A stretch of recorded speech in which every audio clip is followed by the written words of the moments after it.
What is going on, guys? It is Wrestlelamia here, back with some more news. Join us now as we look at the wildest news stories and rumors you need to know, including fans outraged by a fake seizure on NXT, Elimination Chamber plans still up in the air, Jim Ross's hilarious WWE slip-up, wrestlers get woke on social media and blast WWE on Fox Twitter account, and much more. Be sure to subscribe and hit that notification bell for daily wrestling videos and follow us on Facebook for exclusive lists. Now let's hit the intro and get straight into the first story.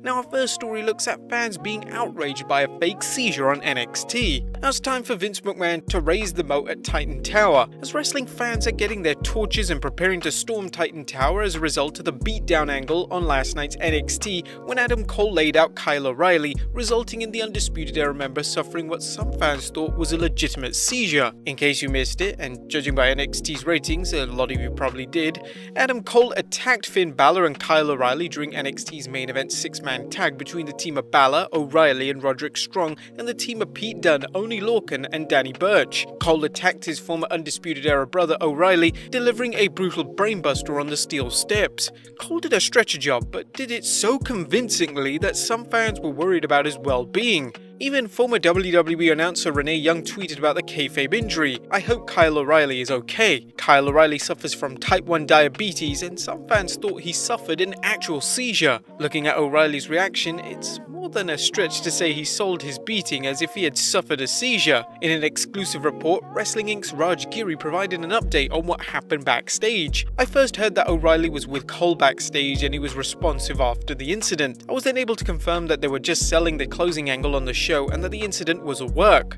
O'Reilly is fine and he was just selling the closing angle on NXT. As Giri noted, some fans were concerned due to photos taken at ringside and that they thought showed O'Reilly was actually hurt. The angle led to many people on the internet speculating that the incident was because O'Reilly has type 1 diabetes. I was told that they didn't even anticipate that people would think it had to do with that. This was a simple case of WWE running an angle, but speculation ran rampant on social media after photos were leaked. O'Reilly should be commended for getting the fans so heavily invested emotionally, and in our opinion, there's no reason to accuse him or the WWE of exploiting his medical condition because number one, there was no simulated seizure, and number two, the WWE wouldn't have kept the cameras rolling on O'Reilly had he been legitimately injured. Add in Adam Cole's tweet that his attack was what needed to be done, and it's clear it was a work. Kudos to the NXT crew for creating an angle so believable that some fans forgot that wrestling is a work. It just screams shades of Shawn Michaels passing out in the ring after being hit with an enziguri by Owen Hart, blurring the lines between reality and kayfabe.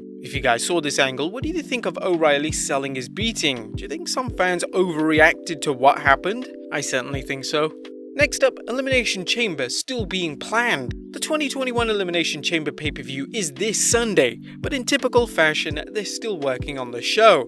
According to Ringside News' Steve Carrier, WWE's Elimination Chamber pay-per-view is this Sunday, but they are still getting things together. We were told that as of early this morning, the card is still a work in progress. They have 3 days to figure something out. As of the production of this video, the WWE still only has 4 matches listed, including Asuka vs Lacey Evans bout that fans think will likely be cancelled or changed as Evans is reportedly pregnant. While it's nothing new for them to plan a pay-per-view at the last minute, it's a reminder of how the WWE creative process still has a number of structural problems, including long-term booking. Next up, Jim Ross's WWE slip of the lip.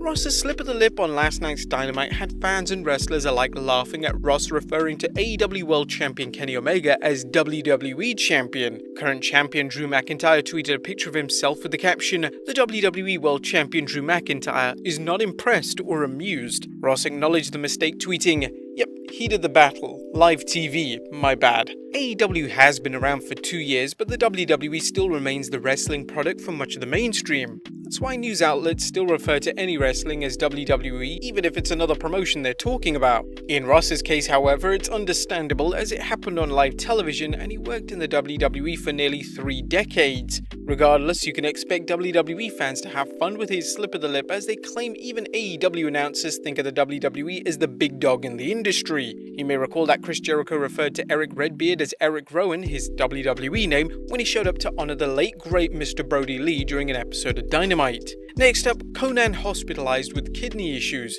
As bad news for former wrestler Konnan, who's reportedly hospitalized due to kidney issues. According to Wrestling News' Andrew Ravens, Konnan had a kidney transplant back in 2007, and although he had complications from surgery, he's reportedly been in good health until recently. Meltzer provided an update on Konnan's health. I don't know all the details, but I know he's hospitalized and it's a kidney issue. You know, he had a kidney transplant in 2007 and it's pretty serious, and there's probably more to the story, but I don't have all the details confirmed. It doesn't sound particularly good to me as far as the whole situation, but that's really all I know. It's fairly serious. It's very concerning, to put it that way. And we'd like to wish Konnan a speedy and complete recovery, and we'll keep viewers updated on the wrestling star's condition. Next up, why Keith Lee's push is on life support. Keith Lee fans are wondering why the former NXT champion hasn't been doing much of anything as of late. According to Ringside News, there's a good reason for this. Ringside News has learned that there is currently pushback on Keith Lee because of Vince McMahon. Lee is incredibly gifted for his size and he moves around well, but they have yet to find that special spark in McMahon's opinion. One tenured writer confirmed to us that Keith Lee's promos have not caught on fire. Then again, it was also explained to us that nobody is really excelling in that area apart from Roman Reigns, Paul Heyman, Edge, the Street Profits and Lacey Evans. The exclusive report mentioned how Vinnie Mac sent Lee to the Performance Center to work on his in-ring skills, but so far there have been no reports as to whether McMahon sees them as having improved. And finally, wrestlers woke over social media post. And last but not least, former WWE superstar Zack Ryder and many more are outraged over a recent social media post by WWE on Fox. The post invited fans to build their own team of wrestlers based on a $15 budget, with wrestlers priced as follows.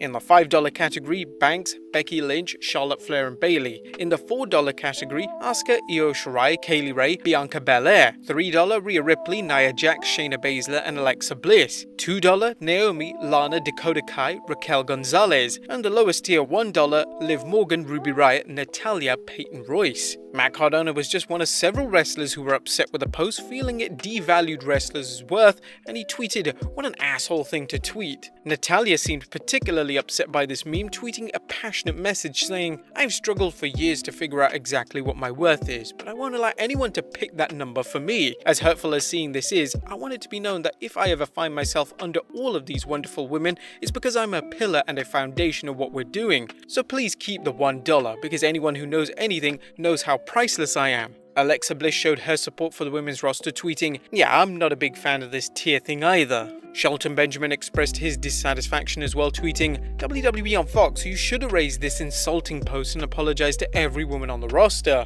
Jeez, calm down. WWE on Fox replied with this comment, "Seems we chose violence today." But not everyone was angry, as wrestling's role model Bayley provided some positivity, tweeting, "Guys, it's not real. If it was, they'd spend the whole $15 bill on me." It's worth mentioning that there was a similar post featuring male WWE superstars as well, so how is this any different?